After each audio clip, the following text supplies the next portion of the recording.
Kalau sering milih wong loro-loro mati, Gus, kalau pada mati ada gue dari tobat. Maksud maknanya tobat kok? Ya berhenti maksiat. Berhenti maksiat mati mesti raiso maksiat. Ya.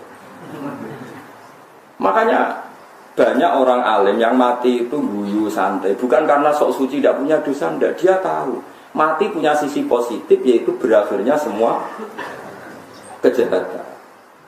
Kalau sering dengar nih umat alil hayata ziyadatan li fi khairin wal mauta rohatan li min kulli syarrin. Dengan kita mati maka orang lain tidak akan kena bencana dari kita. Kita pun sudah tidak bisa maksiat. Meskipun kita tidak bisa taat. Tapi anggap saja maksiat yang masa lalu, masa depan menjadi hilang dengan kita.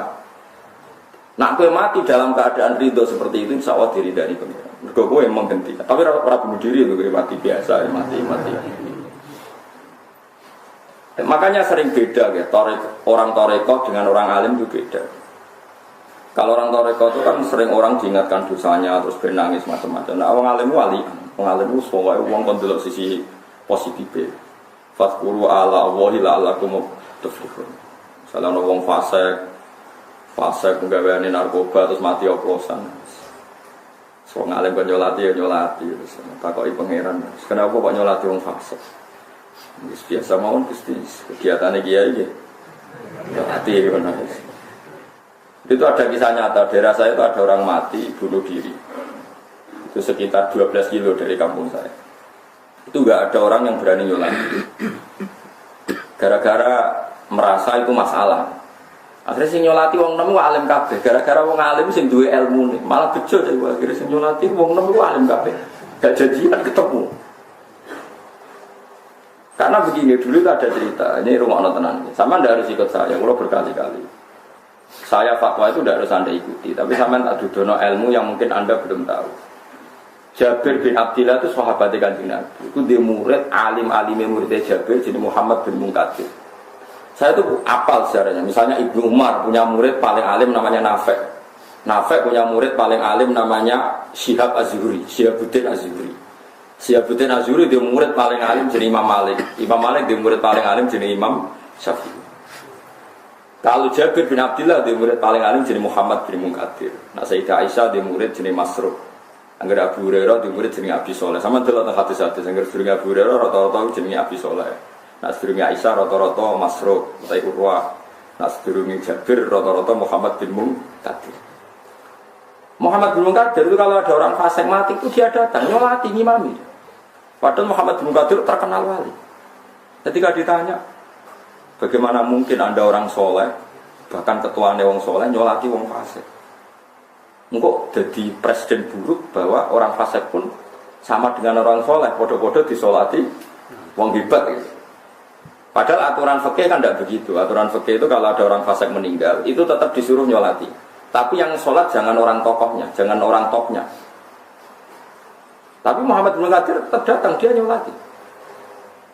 Di global Malik ya, dalam fikih kita, misalnya ada orang mati oplosan atau mati utangnya akhir nyaur dan dia mentalnya buruk. Itu dari hampir semua ulama mengatakan sebaiknya tokoh setempat tidak boleh nyolati. Atau orang soleh topnya setempat tidak boleh nyolati supaya jadi pelajaran, zajrun. Tapi tetap harus ada yang nyolati karena itu haknya orang muslim kalau mati harus. Tapi kiai topnya tidak boleh. Itu niru hadis Rasulullah ketika ada orang mati punya utang, Nabi kon imami ra kersa, kon nyolati ra kersa, tapi Nabi pas kudur muni ngendikan apa? Shallu ala sahibikum, kowe cung nyolati tapi aku ra usah. Rumah Nabi itu masyhur itu hadis ini. Logikanya adalah sederhana. Kalau Nabi ikut nyolati orang oplosan misalnya atau orang fasik, nanti akan jadi presiden buruk. Wah, enaknya dungane Nabi mesti mati. Ternyata wong mati oplosan ya didungakno. Tidak masalah kan itu buruk juga.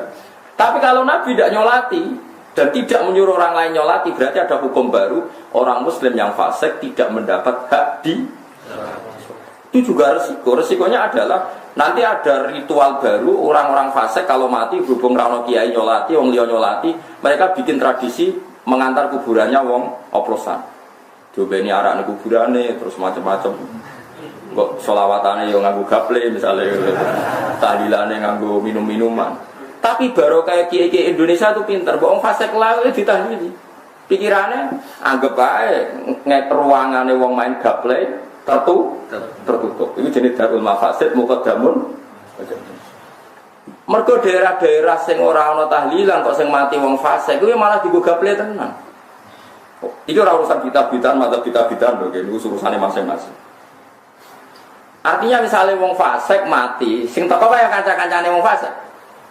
Kalau kita tradisi kita sudah baik, saya ulang lagi, tradisi kita sudah baik. Wong fasik mati, itu sing nyolati nggih kula, kok sing nahlil ya kancaku kiai. Kalau kita tidak mau, pasti yang nganter ya kancane fasik.